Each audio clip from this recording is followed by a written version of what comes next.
كلام ممكن عندك في هذا في مخالفة، لا مخالفة قانونية، ما في مخالفة، ما في خلاف.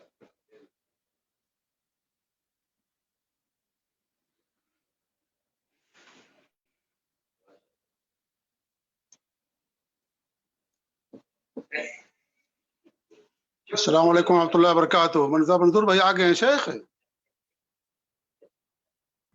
السلام ورحمۃ اللہ وبرکاتہ. میرے خیال سے 1 آدھ منٹ میں ابھی سے تو جوائن نہیں کیا ہے شیخ نے. اچھا اچھا.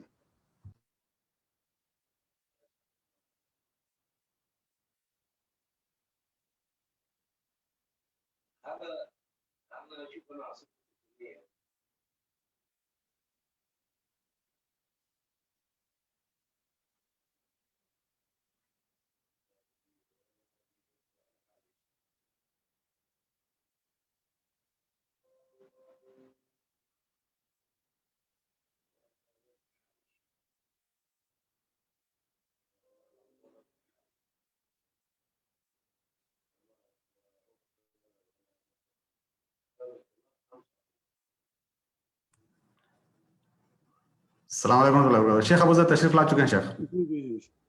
السلام علیکم ورحمۃ اللہ وبرکاتہ.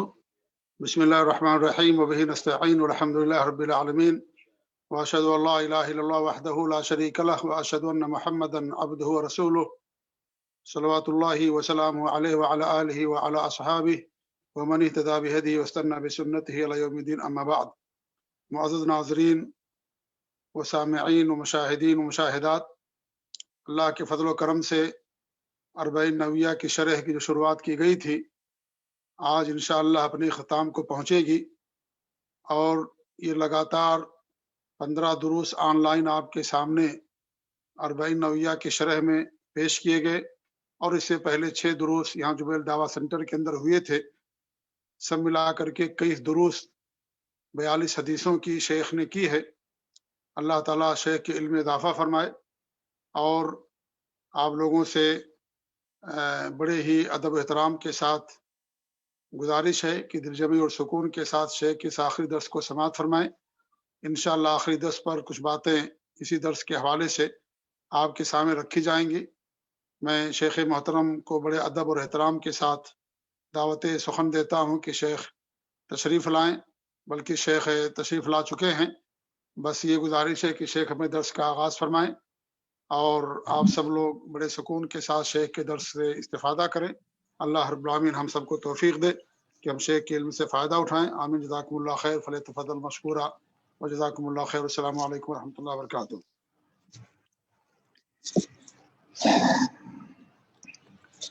السلام علیکم ورحمۃ اللہ وبرکاتہ.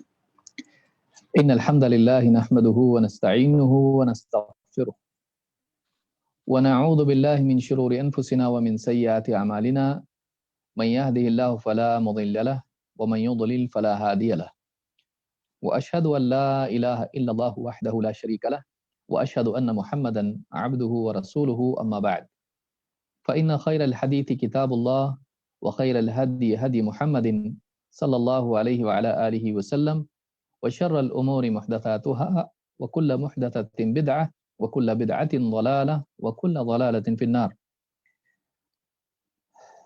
قال الله تبارك وتعالى وما آتاكم الرسول فخذوه وما نهاكم عنه فانتهوا.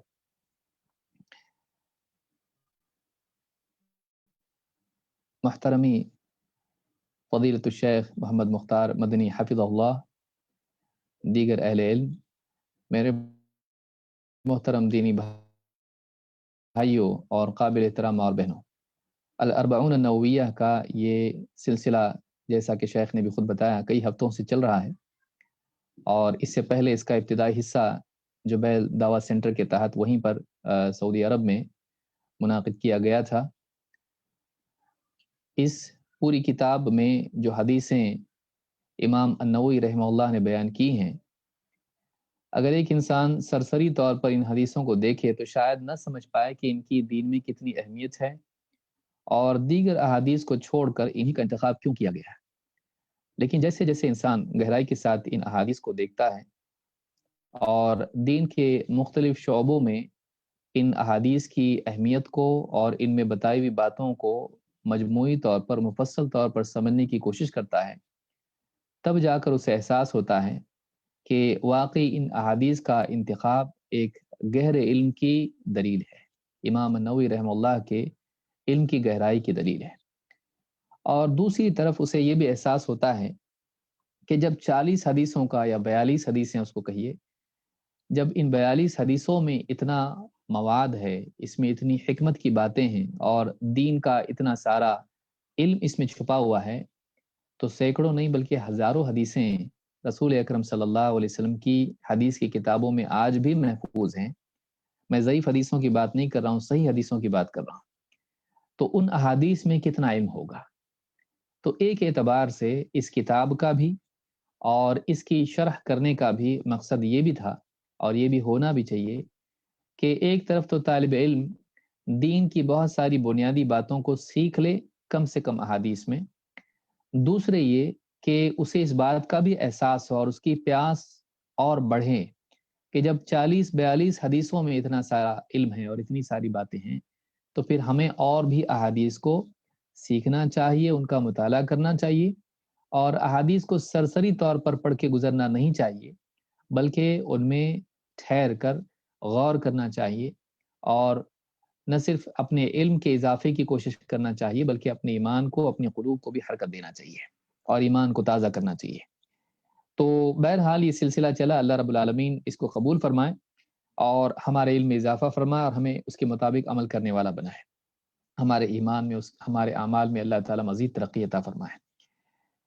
حدیث نمبر 41 ہم دیکھ رہے تھے پچھلے درس میں، اور حدیث کے الفاظ تھے عن ابی محمد عبداللہ ابن عمرو ابن العاص رضی اللہ تعالیٰ عنہما قال قال رسول اللہ صلی اللہ علیہ وسلم لا يؤمن احدكم حتى يكون هواه تبعا لما جئت به، حدیث صحیح ورویناه فی کتاب الحجہ باسناد صحیح یا ورویناه۔ تو کہتے ہیں کہ ابو محمد عبداللہ ابن عمرو ابن عاص رضی اللہ تعالیٰ عنہما سے روایت ہے، انہوں نے کہا کہ اللہ کے رسول صلی اللہ علیہ وسلم نے ارشاد فرمایا کہ تم میں سے کوئی شخص اس وقت تک کہ ایمان نہیں لایا یا ایمان والا نہیں ہو سکتا یہاں تک کہ اس کی خواہشات یا اس کی خواہش اس چیز کے تابع ہو جائے جسے لے کر میں آیا ہوں۔ کتاب الحجہ میں یہ حدیث موجود ہے اور اس کی اسناد صحیح ہے۔ اس تعلق سے کچھ بنیادی باتیں ہم نے دیکھی تھیں، اور یہ بھی بات ہم نے دیکھی تھی کہ یہ حدیث اسناد کے اعتبار سے بعض محققین محدثین نے اس کو ضعیف کہا ہے، اور بہت سارے دوسرے محدثین نے اس کو حسن یا صحیح کہا ہے، جن میں امام النووی رحمۃ اللہ علیہ بھی ہے۔ علی کل حال حدیث کے الفاظ کے تعلق سے ہم نے یہ بھی دیکھا کہ اگرچہ اسنادی اعتبار سے یہ حدیث ضعیف ہے، لیکن شیخ عثیمین رحمہ اللہ نے کہا ہے کہ اس کے معنی صحیح ہیں، اور بہت سارے نصوص سے اس کی تائید ہوتی ہے، اس کو قوت پہنچتی ہے معنوی اعتبار سے، اگرچہ اسنادی اعتبار سے نہ پہنچے۔ اللہ کے رسول صلی اللہ علیہ وسلم کی ایک حدیث ہے، آپ نے فرمایا ثلاث من کن فیہ وجد بہن حلاوۃ الایمان، 3 چیزیں ہیں جس کسی میں یہ 3 چیزیں پائی جائیں، ان چیزوں کی بنا پر، ان چیزوں کی وجہ سے اسے ایمان کی حلاوت، مٹھاس نصیب ہوگی۔ معلوم ہوا کہ ایمان کی ایک لذت ہوتی ہے اور وہ ہر ایک کو نصیب نہیں ہوتی ہے، بلکہ ان شروط کے پورا کرنے سے انسان ایمان کی حلاوت پاتا ہے۔ وہ 3 چیزیں کیا ہیں؟ ان 3 چیزوں کا بھی اس حدیث سے تعلق ہے جو اس باب کی اصل حدیث ہے۔ نمبر 1، من کان اللہ ورسولہ احب الیہ مما سواہما، پہلی چیز یہ کہ ایک تو یہ جو شخص اس کا حال یہ ہو جائے کہ اللہ اور اس کا رسول اسے تمام دوسری چیزوں سے زیادہ محبوب ہو۔ ظاہر بات ہے کہ تم میں سے کوئی شخص مومن نہیں ہو سکتا ہے جب تک کہ وہ اس چیز کے تابع اس کی خواہشات نہ ہو جائیں جسے لے کر میں آیا ہوں۔ اس شریعت کی پیروی کرنے کے اعتبار سے اس کی ساری خواہشات، ساری پسند اور اس کی لذتوں کی طلب، یہ ساری چیزیں، ساری محبوبات، جو کچھ بھی اسے پسند ہے وہ تابع ہونا چاہیے اس شریعت کی جسے میں لے کر آیا ہوں۔ تو معلوم ہوتا ہے کہ انسان کی محبتیں، اس کی چاہتیں ساری کی ساری تابع ہو جائیں اللہ اور اس کے رسول صلی اللہ علیہ وسلم کے دیے ہوئے دین کے، اس شریعت کے۔ تو جس نے دیا ہے اس سے کتنی محبت ہونا چاہیے، جو لے کر آیا ہے اس سے کتنی محبت ہونا چاہیے۔ اللہ اور اس کے رسول کی تعظیم، شریعت دینے والا اللہ، شریعت لانے والا رسول اللہ صلی اللہ علیہ وسلم، تو ان کا کتنا احسان انسان کو ماننا چاہیے اور ان سے کتنی محبت ہونا چاہیے۔ تو کہا کہ وہ شخص جس کے دل میں جس کا یہ معاملہ ہو کہ اللہ اور اس کے رسول ان کے ماں سوا سے اس کو سب سے زیادہ محبوب ہوں۔ نمبر 2، وَأَن يُحِبَّ الْمَرْءَ لَا يُحِبُّهُ إِلَّا لِلَّهِ، دوسری بات یہ کہ پھر وہ کسی اور سے محبت کریں تو اس کی محبت جو ہے وہ اللہ ہی کے لیے ہونی چاہیے۔ نمبر 1، اللہ اور اس کے رسول سے بڑھ کے کسی سے محبت نہ کریں، یہی تو اصل جڑ ہے۔ پھر مال، دنیا، تجارت، رشتہ داریاں، عہدے، دنیا کی شہرت، دنیا کی کھانے پینے کی لذت، یہاں کے لباس، زیورات اور یہاں کا سب سیر سپاٹے، ساری چیزیں اگر اللہ اور اس کے رسول سے بڑھ کے کچھ محبوب نہیں ہیں تو وہ اللہ اور اس کے رسول کے حکم پر ان سب چیزوں کو قربان کر سکتا ہے۔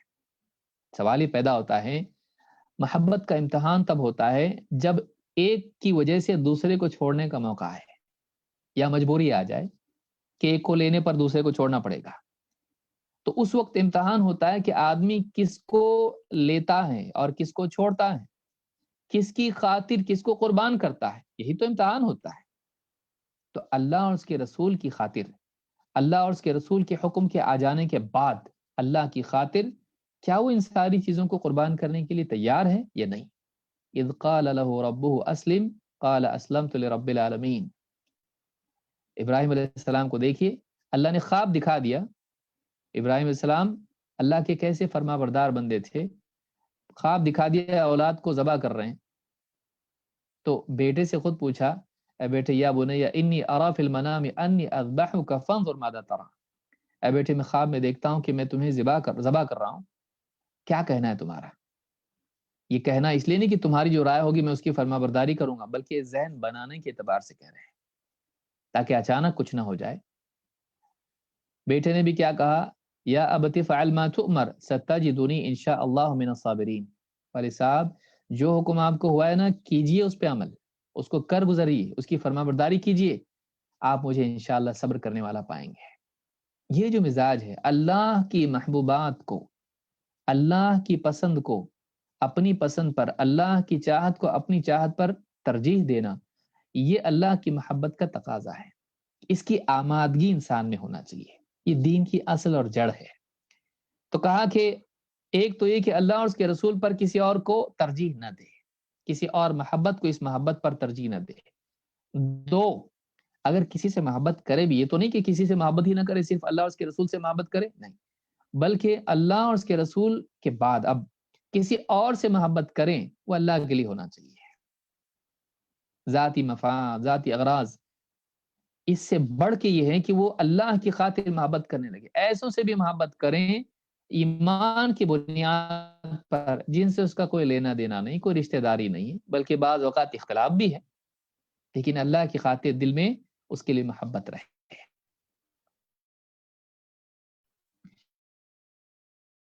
3، وَأَن يَكْرَهَ كَمَا يَكْرَهُ أَن يُقْذَفَ فِي النَّارِ، کہ اس کی محبتیں تو ایک طرف ہوئی، اب نفرت بھی اللہ کی خاطر ہونا چاہیے۔ کیا کہ وہ کفر میں واپس لوٹ جانے کو اتنا ناپسند کرے جیسے آگ میں ڈالے جانے کو ناپسند کرتا ہے، جبکہ اللہ تعالیٰ نے اس کو اس سے بچا لیا، کفر سے بچا لیا بطور سبب اور آگ سے بچا لیا بطور نتیجہ، کہ کفر سے بچے گا تو جہنم سے بھی بچے گا۔ تو آخرت کی آگ بھیانک ہے، اس کے لیے اس نے کفر کو چھوڑا۔ دنیا میں جیسے دنیا کی آگ سے بچنا چاہتا ہے، ویسے ہی کفر سے بچے اور اس سے ایسی نفرت کرے، ایسی دوری اپنا ہے کفر اور اس کے سارے اسباب سے۔ تو حاصل کلام یہ کہ اس کی محبتیں اور اس کی نفرتیں اللہ کی خاطر ہوں۔ یہ چیز اس حدیث سے معلوم ہوتی، امام البخاری نے اور امام مسلم دونوں نے اس کو کتاب الایمان میں روایت کیا ہے، اور بخاری میں حدیث نمبر 16، مسلم میں حدیث نمبر 43۔ ابن رجب رحمہ اللہ فرماتے ہیں وَكَذَلِكَ حُبُّ الْأَشْخَاصِ الْوَاجِبُ فِيهِ أَن يَكُونَ تَبَعًا لِمَا جَاءَ بِهِ الرَّسُولُ صلی اللہ علیہ وسلم. کہتے یہ ہوئی چیزوں کی باتیں. لوگوں کا بھی یہی معاملہ ہونا چاہیے کہ لوگوں کی محبتیں اس میں واجب یہ ہے، لازم یہ ہے کہ وہ بھی اس چیز کے تابع ہو جسے لے کر اللہ کے رسول صلی اللہ علیہ وسلم آئے ہیں. اس کی دلیل کیا ہے؟ اللہ کے نبی صلی اللہ علیہ وسلم کی حدیث. آپ نے فرمایا من احب للہ وابغض للہ واعطى للہ ومنع للہ فقد استکمل الایمان. دیکھیے وہاں بھی ایمان سے جوڑا گیا تھا، اس کی چاہتیں تابع ہونا چاہیے اس علم کے، اس دین کے جسے میں لے کر آیا ہوں. یہاں کیا ہے؟ جو اللہ کی خاطر محبت کرے، اللہ کی خاطر دشمنی مول لے، اللہ کے لیے عطا کریں اور اللہ کے لیے روک لیں، اس نے اپنے ایمان کو کامل کر لیا. اللہ کے لیے محبت کریں، رشتہ دار نہیں اور کسی مسئلے میں اختلاف اس سے ہے، علمی اختلاف ہے، لیکن وہ بھی علم والا ہے، تو بھی علم والا ہے، وہ بھی دیندار ہے، تو بھی دیندار ہے. اختلاف کے باوجود اس سے محبت ہے اس لیے کہ وہ دیندار ہے، دین کی خاطر اس سے محبت ہے. من احب للہ وابغض للہ، رشتہ دار ہے لیکن بدعات کو پھیلانے والا ہے، دلائل کو سنے جانے کے بعد بھی ضد پر اڑا ہے، لیکن رشتہ داری اس سے ہے، بہت قریبی بھی ہو سکتا ہے، لیکن اللہ کے دین کا دشمن ہے، جانتے بوجھتے گمراہ ہے اور گمراہ کرتا ہے. اس سے اللہ کی خاطر دشمنی رکھنا، نفرت رکھنا. وَأَعْطَى لِلَّهِ، اللہ کی خاطر عطا کرتے. غریب آدمی غیبت کرتا ہے، تاج ہے، اگرچہ وہ مجھے وہ پسند نہیں آدمی ہے، میری بیٹی پہ تہمت لگایا ہے ابو بکر صدیق رضی اللہ تعالیٰ عنہ، لیکن دینا اس کو دین کی خاطر، اللہ کی خاطر. اور منع للہ، بیوی اولاد مانگ رہے ہیں، گھر میں ایک اچھا سا ٹیلی ویژن لاؤ کہ گھر گونجنے لگے، ایک دم فلمیں دیکھیں گے، یہ کریں گے، نہیں دوں گا، نہیں لاؤں گا. اللہ کی خاطر ان کو ناراض کر کے اللہ کو راضی کریں. ومنع للہ، یا اولاد غلط کاموں کے لیے مانگ رہی، نہیں دوں گا میں. ومنع للہ، تو یہ کیا ہے؟ فقد استکمل الایمان، اس نے اپنے ایمان کو کامل کر لیا. امام ابو داؤد نے اس کو روایت کیا ہے، سیل جامع صغیر میں حدیث موجود ہے، حدیث نمبر 5965 اور حدیث صحیح ہے. جو حدیث ہم نے پڑھی اس میں ایمان کی نفی ہے، وہ آدمی ایمان والا نہیں ہو سکتا ہے جو جس کی چاہتیں اس علم کے تابع نہ ہو جسے میں لے کر آیا ہوں، اس دین کے تابع نہ ہو جسے میں لے کر آیا ہوں. ایمان کی نفی ہے، ایمانی نہیں. کیا مطلب ہے؟ کیا وہ کافر ہو جاتا ہے؟ صالح علیہ الشیخ کہتے ہیں لا یؤمن احدکم ھذا فیہ نفی لکمال الایمان الواجب. کہتے ہیں اس میں جو انکار ہے وہ ایمان والا نہیں، یہ نہیں کہ وہ کافر ہو گیا، بلکہ اس میں ایمان کے کمال کی نفی ہے، اس کمال کی جو حاصل کرنا واجب ہے. دیکھیے ایک آدمی مثال کے طور پر نماز پڑھتا ہے، ہر نیکی سے ایمان بڑھ جاتا ہے اور کمال کی طرف ایک قدم آگے بڑھتا ہے. اب تہجد پڑھتا ہے تب بھی ایمان بڑھتا ہے، اور فجر کی نماز پڑھتا ہے تب بھی ایمان بڑھتا ہے. لیکن ایمان کا بڑھانا فجر کی نماز کے ذریعے سے واجب ہے، اس کو چھوڑ نہیں سکتا ہے. لیکن تہجد کی نماز کے ذریعے سے ایمان کو بڑھانا واجب نہیں ہے. پڑھے گا تو بڑھے گا، نہیں پڑھے گا تو کوئی مسئلہ نہیں ہے، گناہ گار نہیں ہوگا، ایمان میں وہ نقص پیدا نہیں ہوگا جس پر اللہ کے ہاں مجرم قرار پائے. لیکن فرائض کے ترک سے ایمان بعض اوقات ختم بھی ہو سکتا ہے. ایسی چیز جس کا انکار کر دیا، مثلا دین کا، کوئی کسی نے نماز کے لیے کہا یا روزے کے لیے کہا، مثلا نماز میں تو چلیے اختلاف ہے، بعض میں تکفیر بھی کی ہے ترک صلاۃ پر، لیکن روزہ ہے مثلا نہیں رکھا روزہ، تو گناہ گار ہوگا، اسلام سے خارج نہیں ہوگا. تو بعض چیزوں سے ایمان کی نفی اس اعتبار سے ہوگی کہ وہ گناہ گار ہوگا، حرام کا مرتکب ہوا. وہ آدمی مومن نہیں جو پیٹ بھر کے کھائے اور اس کا پڑوسی بھوکے کروٹیں بدل رہا جبکہ اس کو معلوم ہو، تو یہ نفی ایمان کی ہے. لیکن اس سے ایمان میں نقص پیدا ہوتا ہے اور اس کمال کے منافی جس کا کمال حاصل کرنا واجب ہے. تو یہاں کہا کہ اس میں کمال کی نفی ہے، لیکن ایک پہلو اس کا یہ بھی ہے کہ وہ تابع ہونا ہی نہیں چاہے اس شریعت کی جس کو لے کر رسول صلی اللہ علیہ وسلم آئے ہیں، اور کلیتاً اس سے اپنے آپ کو آزاد کر لے تو اسلام سے خارج ہے. کوئی آدمی کہ بھائی اپنے کو نہیں چلتا ہے، ہم ہمارے دل سے چلتے ہیں، جو مجھ کو صحیح لگتا میں کروں گا، جو نہیں لگتا نہیں کروں گا، میرے دل میں آئے گا نماز پڑھوں گا، دل میں آئے گا روزہ رکھوں گا، میرے دل کے حساب سے میں چلتا ہوں، شریعت کے حساب سے نہیں چلتا ہے، وہ تابعداری کو نہ مانے، وہ اپنے آپ کو تابع نہ کرے، کلیتاً وہ اعراض کرے اس شریعت سے، اس دین سے اوائڈ کرے اس کو، ایسا آدمی کافر ہے جس کے تابع ہونا نہ چاہے۔ اسی لیے امام الحیتمی کہتے ہیں من اعرض عن جمیع ما جاء به ومنه الایمان فهو کافر۔ اللہ کے رسول صلی اللہ علیہ وسلم جس دین کو لے کر آئے ہیں اس میں اسلام ہے، ایمان ہے، اس میں احسان ہے، اس میں نماز ہے، روزہ ہے، اس کے اندر بہت سارے اعمال ہیں، اس میں دائیں ہاتھ سے کھانا بھی ہے، اس میں تہجد بھی ہے، اس میں سلام بھی ہے، بہت ساری چیزیں ہیں۔ ہو سکتا ہے کوئی آدمی کچھ چیزوں سے اعراض کرے، کچھ چیزوں کو کرے، کچھ کو نہ کرے، وہ اس درجے کا گناہ گار ہے۔ لیکن مان لیجیے اگر وہ اس چیز کا انکار کرتا ہے، اس چیز سے اعراض کرتا ہے جو دین کے لیے اصل ہے، جیسے ایمان ہے، کوئی آدمی کہے کہ میں حدیثوں کو ہی نہیں مانتا، یا کوئی آدمی کہ میں سب مانتا ہوں لیکن تقدیر میری سمجھ میں نہیں آتی، میں اس کو نہیں مانتا، کوئی آدمی کسی ایک رکن کو، آخرت کو نہیں مانتا، تو ایسا آدمی حق واضح ہونے کے بعد بھی اگر نہ مانتا، اس سے اعراض کریں، ایسا آدمی اسلام سے نکل جائے گا۔ جو دین کی ایسی چیز کا انکار کرے جو بالکل جس کا ماننا ضروری ہو، اور یعنی جس کا عمل کرنا ضروری ہو، لیکن اگر وہ سرے سے تسلیم ہی نہ کرے اس چیز کو، رسول کی، اللہ کی بات کو، تو ایسا آدمی کافر ہوتا، چاہے کتنی چھوٹی بات کیوں نہ، جب اس کا رسول کی، اللہ کی بات ہونا ثابت ہو جائے، اس کے سامنے آ جائے، یہ بات بھی ضروری ہے۔ اس لیے یاد رکھیں، ایک آدمی عمل نہ کرتا ہو، ٹھیک ہے وہ بھی مجرم ہے، لیکن انکار کر دیں یہ اسلام سے ہی خارج ہو جاتا ہے۔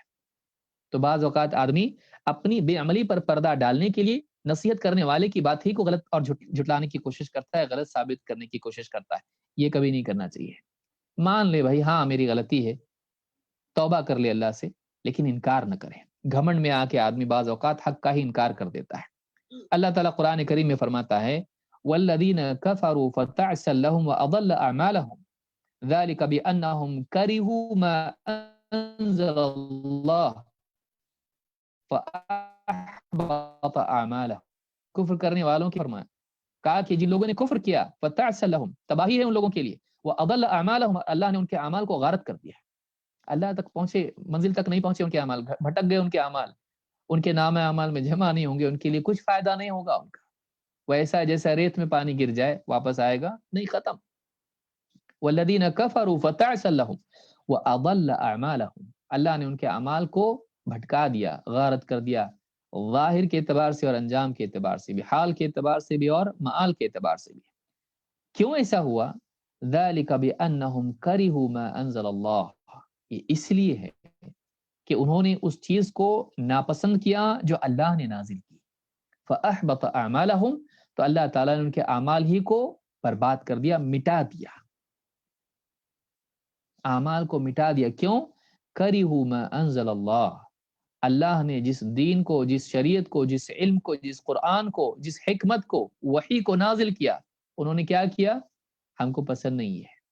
معلوم ہے کہ دین کی کسی چیز کو ایک انسان کہے کہ مجھے یہ پسند نہیں دین میں، جیسے کوئی خاتون کہہ دے سب ٹھیک ہے لیکن دوسرا نکاح مجھے پسند نہیں، اسلام میں ایسا نہیں ہونا چاہیے تھا۔ سوچئے اس کا معال کیا ہے۔ یا اسی طرح سے انسان، مرد کہے پردہ ٹھیک نہیں ہے، یا عورت کہے پردہ ٹھیک نہیں، یا مرد کہے داڑھی ٹھیک نہیں ہے۔ دیکھیے کتنی چھوٹی چیز ہے دین کے اندر، دین میں بھی بڑی سے بڑی اور چھوٹی سے چھوٹی چیزیں ہیں، لیکن اگر کوئی آدمی اس کو معلوم ہو کہ رسول صلی اللہ علیہ وسلم کا فرمان ہے یا آپ نے اس کی ترغیب دی ہے، یہ دین ہے، اور پھر اس کے بعد وہ کہے یہ مجھے پسند نہیں ہے، تو وہ اپنے ایمان کا جائزہ لے لے، کیا وہ مسلمان علماء سے پوچھا جا سکتا ہے؟ تو یہ بہت خطرہ ہے کہ ایک آدمی دین کی کسی چیز کو ناپسند کرتا ہو۔ دیکھیے طبعی انسان کے نفس کی کراہت ایک الگ چیز ہے۔ ایک آدمی مثلا دین کا کوئی حکم ہے، اب ساتھ میں مل کے کھانا ایک پلیٹ میں، اب اس کو دل نہیں بول رہا اس کا، کیونکہ بچپن سے اس نے کھایا نہیں، اور لوگ الٹا سیدھا ہاتھ پھیلا کے کھاتے ہیں، اس کے اندر پورے تشت میں گھومتے ہیں، کراہت اس کو ہو رہی ہے، لیکن وہ اپنے دل میں مان رہا ہے نہیں یہ دین میں ہے، یہ صحیح ہے، مجھ کو اس کی کراہت ہو رہی ہے ان لوگوں کی وجہ سے ہو رہی ہے، لیکن وہ آدمی اگر یہ کہے اسلام میں سمجھ میں نہیں آتا یہ مل کے کھانا ایک پلیٹ میں کیا چیز ہے، یہ ایسا نہیں ہونا چاہیے، الگ الگ کھانا چاہیے، اسلام میں یہ چیز ٹھیک نہیں ہے، اس کے ایمان کی خبر لے، وہ دین کی کسی چیز کو ناپسند کرنا اللہ نے اس کو کفر قرار دیا ہے۔ کذالک بانہم کرہوا ما انزل اللہ فاحبط اعمالهم، تو طبعی کراہت کسی چیز سے، دیکھیے مثال کے طور پر دوائی ہوتی ہے، دوائی ہے، دوائی آدمی منہ ٹیڑھا کر کے کھا لیتا ہے، کیوں؟ اس لیے کہ اس کو معلوم ہے اچھا ہے، تو اس کا علم کہہ رہا ہے، اس کی عقل کہہ رہی کہ اچھا ہے، لیکن انسان ہونے کے ناطے اس کو کیا ہو رہا ہے، اس میں اس کی کڑواہٹ ہے اس کے اندر، تو کڑواہٹ اس کو پسند نہیں لیکن دوا پسند ہے، کیوں؟ پیسے دے کے خرید کے لایا ہے تو کھانا پڑے گا، بھی بھول گئی تو اس کو ڈانٹے گا کہ مجھے دوا نہیں دی تم نے، مجھ کو اب پیک کی، اس کو کھلا دی۔ تو ایک آدمی دوا کی کڑواہٹ کے باوجود اسے اپنے علم اور اپنی عقل سے پسند کرتا ہے، جبکہ اس کا دل، اس کا جی، اس کا نفس اس کو پسند نہیں کرتا ہے۔ نفس کا پسند نہ کرنا ایک الگ چیز ہے، لیکن انسان کا اپنی عقل سے کسی چیز کو غلط ماننا یہ ایک الگ چیز ہے، دونوں میں فرق یاد رکھیں، دونوں میں فرق یاد رکھیں۔ اسی لیے یعنی اللہ کے نبی صلی اللہ علیہ وسلم نے ایک صحابی سے کہا تھا اسلم وان کنت کارہا، اسلام لے آ اگرچہ تجھے کراہت ہو، نہیں ہو رہا مجھ سے، ٹھیک ہے تو آ تو جا اندر، اس کے بعد اسلام سے محبت کرنے میں۔ تو ایک انسان اپنی ذاتی رجحانات کو تابع کرے اللہ کی طرف سے دیے ہوئے دین کے، کوئی چیز اس کے طبیعت کے خلاف ہو، بہت ساری چیزیں طبیعت کے خلاف انسان کی ہوتی ہیں، پلا بڑا کسی ماحول کے اندر، اور دین میں آتا ہے دیکھتا ہے یہ چیز کیا ہے، نہیں سمجھ میں آتی ہے، بعض اوقات نفس پر بہت بھاری ہوتی ہے، کوئی آدمی بہت بڑے بڑے خاندان کا ہے مثلا دنیوی اعتبار سے، اور ہمیشہ ٹیبل کرسی پہ کھانے کا عادی ہے، اب کسی مجلس میں گیا، دینی اجتماع میں گیا، دسترخوان بچھا دی، زمین پہ بیٹھ کے کھاؤ، اس کے نفس کے خلاف ہے، میں منسٹر ہوں، پرائم منسٹر ہوں، جو بھی ہوں، اب بہت بڑا انسان ہوں، میں تجارت تاجر ہوں بہت بڑا، زمین پہ بیٹھنا اس کے نفس کے خلاف ہے، لیکن اس کو جب معلوم پڑے بھائی دین میں ایسا ہے، زمین پہ بیٹھ کے اللہ کے رسول صلی اللہ علیہ وسلم کھاتے تھے، اگرچہ ٹیبل پہ منع بھی نہیں ہے لیکن یہ بھی ہے، تو کہ ٹھیک ہے جب ہے تو ہے، میرا جی تو نہیں کر رہا ہے لیکن پھر بھی میں کروں گا، کیوں؟ اس لیے کہ یہ صحیح ہے، یہ فرق یاد رکھیں، لیکن وہ دل میں یہ کہے کیا ہے یہ نہیں سمجھ میں آ رہا آپ نے، یہ ٹھیک نہیں ہے، تو یہ آدمی گناہ گار بلکہ کفر تک چلا گیا۔ ہوا کس کو کہتے ہیں، یعنی سے میں لے کر آیا ہوں، ہوا کس کو کہتے ہیں؟ عبد الکریم الطوفی کہتے ہیں التعین فی شرح الاربعین میں، وہ حقیقت الہوا شہوات النفس، ہوا کی حقیقت کیا ہے؟ نفس کی شہوتیں، یہ پسند ہے، وہ پسند ہے، یہ پسند ہے، کھانا پسند ہے، فلاں چیز پسند ہے، نفس کو بہت ساری چیزیں پسند ہیں، لیکن اللہ رب العالمین نے اس میں سے کچھ کو جائز رکھا، کچھ کو حرام کر دیا۔ شربت پی سکتا ہے، شراب نہیں، اور انسان کی غیرت اچھی چیز ہے لیکن گھمنڈ اچھی چیز نہیں ہے، ظلم اچھی چیز نہیں ہے، تو اس طرح کی تعصب اچھی چیز نہیں، تو بہت ساری چیزیں انسان کی فطرت میں ہیں، اللہ تعالیٰ نے اس میں حدود رکھی ہیں، اور وہ خواہشات وہ چاہتے ہیں حرام ہیں جو دین کے خلاف ہوں۔ لیکن یہاں پر ایک یعنی فرق یہاں پر یہ بھی ہے کہ علماء نے فرق کیا ہے شہوات میں اور ہوا میں، اس کو یاد رکھیں، شہوات میں اور ہوا میں فرق ہے۔ ماوردی کہتے ہیں الہوا مختص بالآراء والاعتقادات والشہوہ مختصۃ بنیل اللذہ، کہتے ہیں ادب الدین و دنیا میں کہتے ہیں کہ ہوا جو لفظ آتا ہے یہ رائے اور اعتقاد کے لیے استعمال ہوتا ہے، فلسفے جس کو ہماری زبان میں ہم کہتے ہیں، آدمی کے اپنے اپنے فلسفے ہوں، میرا فلسفہ زندگی کا یہ ہے، اس کی اپنی آئیڈیالوجی، اس کے اپنے اصول، اس کے بنائے ہوئے گھڑے ہوئے ضابطے قاعدے، سب چیزیں ہوا میں آتا ہے، یہ اس کی عقل کی اپج ہے، یہ ہوا ہے۔ شہوات کس کو کہتے ہیں؟ مختصۃ بنیل اللذہ، لذت والی چیزوں کو شہوت کہتے ہیں، کھانے کی، شرمگاہ کی، یا اس طرح کی جتنی بھی لذتیں ہیں، لباس اچھا ہونا چاہیے، فلاں چیز ہونا چاہیے، عہدہ، عزت، شہرت، یہ ساری چیزیں شہوتیں ہیں۔ زُیِّنَ لِلنَّاسِ حُبُّ الشَّهَوَاتِ مِنَ النِّسَاءِ وَالْبَنِينَ، تفصیل اللہ نے بیان کی اس کی، مال، اولاد، بیوی اور وغیرہ وغیرہ جتنی چیزیں ہیں یہ ساری شہوتیں ہیں جو لذتوں سے جڑی ہوتی ہیں۔ ہوا کس سے جڑی ہوتی ہے؟ آدمی کی فلسفی، اس کے اپنے سارے فلسفے تابع ہونا چاہیے اس علم کے جسے میں لے کر آیا ہوں. یہ مراد یہاں پر ہے. اور چاہتے ہیں بھی بھائی میرا اصول جینے کا یہ، ہم ایسا نہیں کرتے. میں تو بھائی ہمیشہ کیا کرتا ہوں، دائیں ہاتھ سے میں میک ڈونلڈس کھاتا ہوں، پیزا کھاتا ہوں، اور بائیں ہاتھ سے میں پیپسی پیتا ہوں. آپ اپنے پاس اصول رکھو، اب بدلو، سدھرو. اب نہیں چلے گا. پہلے کرتے تھے جب دین نہیں تھا، اب تم کو بائیں ہاتھ سے نہیں کھانا ہے. بھائی میرا طریقہ یہی ہے، میرا اصول یہی ہے. چھوڑو اس کو، تابع کرو اس کو. اپنے اپنے فلسفے ہیں لوگوں کے اپنے. میرا اصول زندگی کا یہ، میں ایسا کرتا ہوں ایسا نہیں کرتا ہوں. نہیں چلے گا. اسلام سے باہر تھا ٹھیک، تیری اپنی مرضی تھی، تو مالک اپنا تھا. اب نہیں، اسلام میں آنے کے بعد، دین پر آنے کے بعد تیرے جتنے بھی اصول، نظریات، ضابطے، قاعدے، جو کچھ بھی ہیں، سب کو تابع کرنا پڑے گا اس کے جسے رسول اکرم صلی اللہ علیہ وسلم لے کر آئے ہیں. تو ہوا جو ہے ایسی چیزوں کو کہتے ہیں. اسی لیے اللہ کے نبی صلی اللہ علیہ وسلم نے بھی دونوں میں فرق کیا ہے. آپ فرماتے ان مما اخشى علیکم شہوات الغی فی بطونکم وفروجکم ومضلات الہوا. دونوں کو آپ نے ایک حدیث میں جمع کیا. کیا فرمایا؟ مجھے سب سے زیادہ تم پر جس چیز کا خوف ہے وہ کیا ہے؟ شہوات الغی فی بطونکم وفروجکم. بے راہ روی والی شہوتیں، سرکشی والی شہوتیں، پیٹ اور شرمگاہ کے بارے میں. یہ دو چیزیں ایسی جو بڑی خطرناک ہے. پاپی پیٹ کے لیے آدمی کیا نہیں کرتا ہے، اور اسی طرح سے شرمگاہ کے لیے یعنی بدکاریاں، زناکاریاں کیا نہیں کرتا ہے آدمی. تو یہ دو چیزیں ہیں جو انسان کی زندگی میں ڈومیننٹ ہوتی ہیں، بہت زیادہ، یعنی ان کا زور ہوتا ہے. تو شہوت کو جوڑا ہے بطن اور فرج سے، اور اس کے بعد الگ سے ذکر کیا وہ مضلات الہوا، اور گمراہ کرنے والے فلسفوں سے یا ہوا سے. تو اس کو امام الطبرانی نے اور امام البزار نے اس کو روایت کیا ہے، اور صحیح ترغیب و ترہیب میں 2143 پر شیخ الالبانی نے اس کو صحیح کہا ہے. اللہ تعالیٰ نے قرآن کریم میں علم اور ہوا کو ایک دوسرے کے بالمقابل رکھا ہے. میں تھوڑا تیز چل رہا ہوں اس لیے کہ ہمارے پاس مادہ زیادہ ہے. بل اتبع الذین ظلموا اہواءهم بغیر علم فمن یہدی من اضل اللہ وما لهم من ناصرین. سورہ الروم آیت نمبر 29. فرمایا کہ بلکہ ان ظالموں نے علم کے بغیر ہی خواہشات کی پیروی کی. ان ظالموں نے کیا کیا؟ علم کے بغیر خواہشات کی پیروی کی. تو پھر جسے اللہ ہی بھٹکا دے اسے بھلا کون ہدایت دے سکتا ہے؟ اور ظالموں کا تو کوئی مددگار ہونے والا نہیں ہے آخرت میں. یہاں اللہ نے فرمایا کہ انہوں نے علم کے بغیر اپنی اغوا کی پیروی کی. ٹھیک ہے بھائی، آپ کا کوئی اصول ہے زندگی کا، ہم ایسا کرتے ہیں، بچپن سے ایسا ہی کرتے ہیں، ہمارے گھر کا سسٹم ایسا ہے. اس کو آپ کو پیش کرنا چاہیے علم کے جو اللہ کی طرف سے آیا. یہ سسٹم صحیح ہے کہ نہیں ہے؟ ہمارے گھر کا سسٹم ہے عید کے دن ہماری ساری بچیاں جتنے کزن ہوتے ہیں سب سے مصافحہ کرتی ہیں، بالغ ہوں چھوٹے ہوں سب.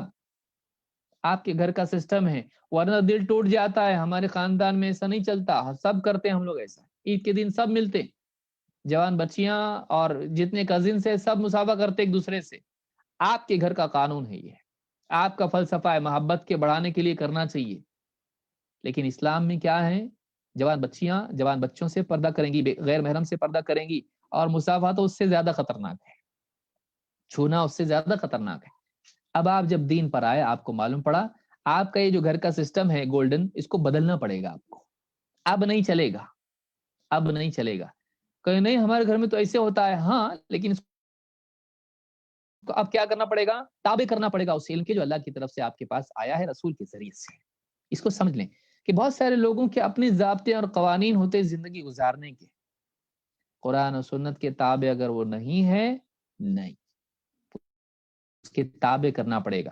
اس کے خلاف اگر ہے، نہیں، قرآن و سنت پر چلنا پڑے گا، اس کو چھوڑنا پڑے گا، اس کو چھوڑنا پڑے گا. اسی لیے آپ دیکھیں گے کہ بدعت والوں کو، بدعتیوں کو اہل الاہوا کہا جاتا ہے. کیوں؟ اس لیے کہ وہ اپنی طرف سے دین میں ایک فلسفہ گھڑتے ہیں. بھائی رسول صلی اللہ علیہ وسلم پیدا ہوئے، آپ کی خوشی نہیں کیا، اپنے گھر میں اولاد ہوتی، اس کا برتھ ڈے مناتے. ہمارے پیارے رسول، ان سے کتنا بھولا آدمی ہے یہ، ہمارے رسول صلی اللہ علیہ وسلم سے کتنی محبت ہونا چاہیے. بچے کا برتھ ڈے مناتے، رسول کا نہیں. کتنا ظلم ہے یہ، کتنا غلط آدمی ہے اپنی اولاد کا. حالانکہ اولاد کوئی اس کے لیے احسان نہیں کی، اس کے احسانات اولاد پر ہیں. رسول کے ہمارے پہ اتنے احسانات ہیں، اولاد کا برتھ ڈے مناتا، رسول کا نہیں. کیسا مسلمان ہے؟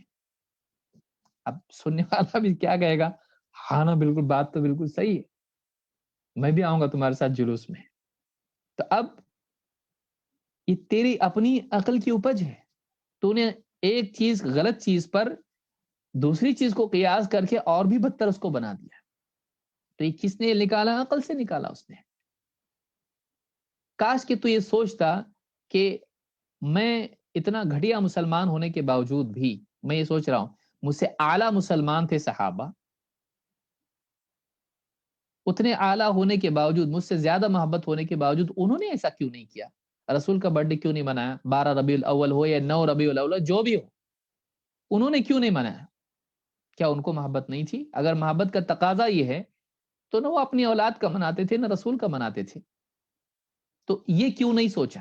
تو اہل بدعت کا طریقہ یہی ہوتا ہے کہ وہ اپنی عقل سے ایک قانون اور قاعدہ بنا لیتے ہیں جو ان کو پسند ہوتا ہے، ان کو اچھا لگتا ہے. اسی لیے آپ کسی بھی بدعتی سے پوچھئے کیا کر رہا بھائی یہ، بولے اچھا ہے نہیں. وہ کیا کہے گا؟ اس میں برا کیا ہے، اچھا ہی تو ہے. تو وہ اپنے طور پر کسی چیز کو، اس کو سمجھیے جو میں بول رہا ہوں، وہ اپنے طور پر اپنی عقل کی بنیاد پر کسی چیز کو اچھا قرار دے کر دین میں داخل کرتا ہے. پھر سے کہہ رہا ہوں، وہ اپنے طور پر کسی چیز کو اپنی عقل کی بنیاد پر اچھا پہلے قرار دیتا ہے اور پھر دین میں داخل کرتا ہے. ہونا یہ چاہیے تھا کہ وہ پہلے مرحلے میں دین کی روشنی میں چیک کرے کہ اچھا ہے کہ نہیں ہے. اچھا تو کیسے جانا؟ دین بتائے گا اچھا کیا ہے برا کیا ہے. ورنہ سود میں اور تجارت کے منافع میں فرق کون بتائے گا؟ دونوں بھی اچھے بولیں گے آدمی. اور سگی بہن سے اور کزن سے نکاح کے اندر فرق کیا رہا؟ ایک عورت میں اور دوسری عورت میں فرق کیا رہا؟ کیسے معلوم پڑے گا کہ کیا حلال ہے کیا حرام ہے، کیا اچھا ہے کیا برا ہے؟ کیسے معلوم پڑے گا؟ تو یاد رکھیں کہ دین کی روشنی میں اچھا برا طے کیا جائے گا، نہ کہ ہم کسی چیز کو اچھا طے کر کے پھر دین بنا لیں اس کو. اس لیے اہل بدعت ایسا کرتے ہیں. تو اس لیے کیا کہا کہ اس کی چاہتیں، اس کی پسند، اس کی ساری چیزیں، اس کی عقل سے نکلنے والی ساری باتیں یہ تابع ہونا چاہیے اس دین کے جسے میں لے کر آیا ہوں. پہلے چیک کر پھر عمل کر. یہ نہیں کہ پہلے اچھا طے کر دیا اور پھر اس کو دین بنا کے پیش کرنے لگا. اور دلیل اہل بدعت کا طریقہ کیا ہوتا ہے، اہل حق کا طریقہ کیا ہوتا ہے؟ اہل حق پہلے دیکھتے ہیں کہ دلائل کی روشنی میں اچھا ہے کہ برا ہے، پھر اس پہ عمل کرتے ہیں. اہل بدعت یہ کرتے ہیں کہ کسی چیز کو اپنا لیتے ہیں، اس پہ عمل کرنا شروع کر دیتے ہیں اور پھر اس کو صحیح ثابت کرنے کے لیے دلیلیں ڈھونڈتے ہیں، اور ان کو مل بھی جاتی ہیں. بھائی کوئی ڈھونڈنا چاہے تو توڑ مروڑ کے تحریف کر کے مل ہی جائے گا اس کو کچھ نہ کچھ. تو یہ یاد رکھیں. ابن رجب رحمۃ اللہ علیہ فرماتے ہیں وَكَذَلِكَ الْبِدْعَ إِنَّمَا تَنْشَأُ مِن تَقْدِيمِ الْهَوَىٰ عَلَى الشَّرْعِ. کہتے اسی طرح سے بدعات کا معاملہ ہے کہ وہ بدعات جنم لیتی ہیں کیسے؟ خواہشات کے، ہوا کے، فلسفوں کے شریعت پر مقدم کرنے کی وجہ سے. شرعی علم کے اوپر کیا کرتا ہے؟ وہ ترجیح دیتا ہے اپنے فلسفے کو. وَلِهَذَا يُسَمَّى أَهْلُهَا أَهْلُ الْأَهْوَاءِ. کہتے اسی لیے بدعتیوں کو اہل الاہواء کہا جاتا ہے، خواہش پرست، خواہش کے غلام، خواہش والے. وَكَذَلِكَ الْمَعَاصِي. اور اسی طرح سے گناہوں کا معاملہ ہے. إِنَّمَا تَقَعُ مِن تَقْدِيمِ الْهَوَىٰ عَلَى مَحَبَّةِ اللَّهِ وَمَحَبَّةِ مَا يُحِبُّهُ. کہتے گناہوں کا بھی تو یہی معاملہ ہے کہ اللہ کی محبت اور اللہ جس کو پسند کرتا ہے اس پر اپنی چاہت کو، اپنی پسند کو ترجیح دینے کی وجہ سے وہ گناہ کرتا ہے. اللہ نے کہا شراب مت پیو، اس کو شراب پینی ہے، پسند ہے تو پیتا ہے. اللہ نے کہا نگاہ اٹھا کے پرائی عورتوں کو مت دیکھو، اس کے اندر خواہش ہے. اب اللہ کی پسند ہے کہ نگاہ نیچی کر، اور تیری چاہت یہ کہ نگاہ اٹھا. اب وہ اللہ کی چاہت پر اپنی چاہت کو ترجیح دیتا ہے، تبھی تو خواہش کے مطابق عمل کرتا ہے اور گناہ کر بیٹھتا ہے. دین یہ چاہتا ہے، اللہ تعالیٰ یہ چاہتا ہے کہ بندہ اپنی چاہتوں کو اللہ کی چاہت کے تابع کرے. پورے دین کا خلاصہ یہ ہے. دین یہی ہے، اسلام کی یہی معنی، فرما بردار بن جا، تیرا کچھ نہیں، اللہ اس کے رسول کی بات۔ اتنا جب تابع دار انسان ہو جائے تو یہ کام والا آدمی ہے، اور اگر نہیں تو یہ خواہش پرست ہے۔ اللہ نے فرمایا فَإِن لَّمْ يَسْتَجِيبُوا لَكَ فَاعْلَمْ أَنَّمَا يَتَّبِعُونَ أَهْوَاءَهُمْ، سورہ قصص آیت نمبر 50۔ اللہ فرماتا ہے اے نبی، اگر یہ آپ کی پکار پر نہ آئیں، آپ کی بات کو تسلیم نہ کریں، آپ کی بات کو قبول نہ کریں، آپ کی دعوت کا جواب نہ دیں، فَاعْلَمْ أَنَّمَا يَتَّبِعُونَ أَهْوَاءَهُمْ، تو آپ اچھی طرح جان لیں کہ بس اپنی خواہشات کی پیروی کر رہے ہیں۔ معلوم یہ ہوا کہ اہل بدعت اور اہل سنت کا یہی فرق ہوتا ہے، رسول نے بلایا یہ چلا گیا، رسول کی حدیث نے اس کو دعوت دی اس نے قبول کر لیا، سنت نے اس کو بلایا یہ چلا گیا۔ بدعتی کیا کرتا ہے، سنت اس کو بلا رہی، میرے ذہن میں یہ زیادہ صحیح ہے، مجھ کو یہ زیادہ صحیح لگتا ہے، یہ اہل بدعت ہے۔ اس سے ایک اصول یہ معلوم ہوتا ہے کہ اجتہاد میں غلطی سے آدمی اہل بدعت میں سے نہیں ہو جاتا ہے، اہل علم سے بھی غلطیاں ہوتی ہیں، لیکن ایک آدمی سنت کا علم ہونے کے بعد، حق واضح ہونے کے بعد بھی اگر اپنی خواہش پر ڈٹا رہے تب جا کر اس پر بدعتی کا حکم لگتا ہے، ورنہ اہل علم سے بھی بعض اوقات اس سلسلے میں غلطی ہو سکتی ہے۔ تو یہ بات بھی یاد رکھیں۔ خواہش کا علاج کیا ہے؟ سادہ بات اس میں یہ ہے، بہت ساری باتیں ہیں لیکن ایک اس کا بنیادی علاج کیا ہے؟ بنیادی حل اس کا یہ ہے، اللہ کے سامنے جواب دینا ہے۔ ایک انسان چاہے وہ علم کے راستے سے ہو یا خواہشات اور لذتوں کے راستے سے ہو، انسان جب گمراہی کی طرف جاتا ہے، بچنے کا راستہ کیا ہے؟ خواہش پرستی سے نکلنے کے لیے کیا اصول اور قاعدہ ہے؟ ایک ہی چیز ہے، ایک انسان اس بات کو ہمیشہ یاد رکھے، مجھے اللہ کے سامنے قیامت کے دن جواب دینا ہے۔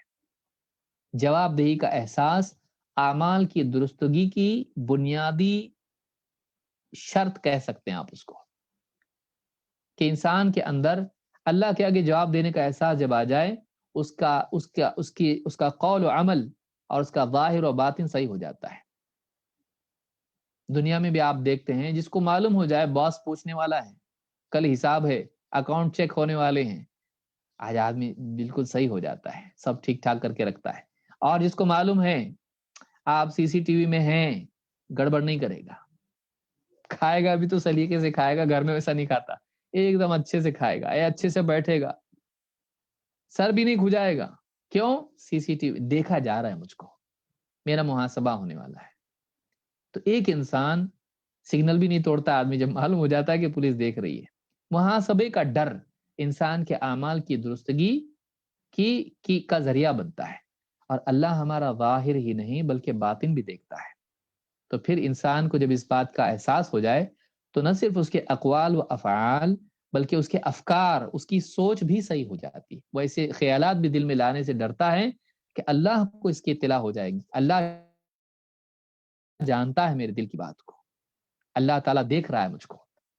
تو یہ چیز انسان جو ہے ڈرتا ہے اللہ سے۔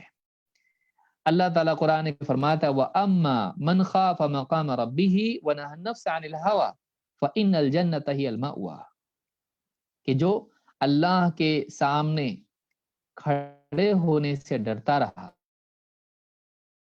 اپنے نفس کو خواہشات سے روکتا رہا، اس کا ٹھکانہ جنت ہے۔ تو جنت میں جانا ہے تو اپنے نفس کو خواہشات سے روکنا پڑے گا۔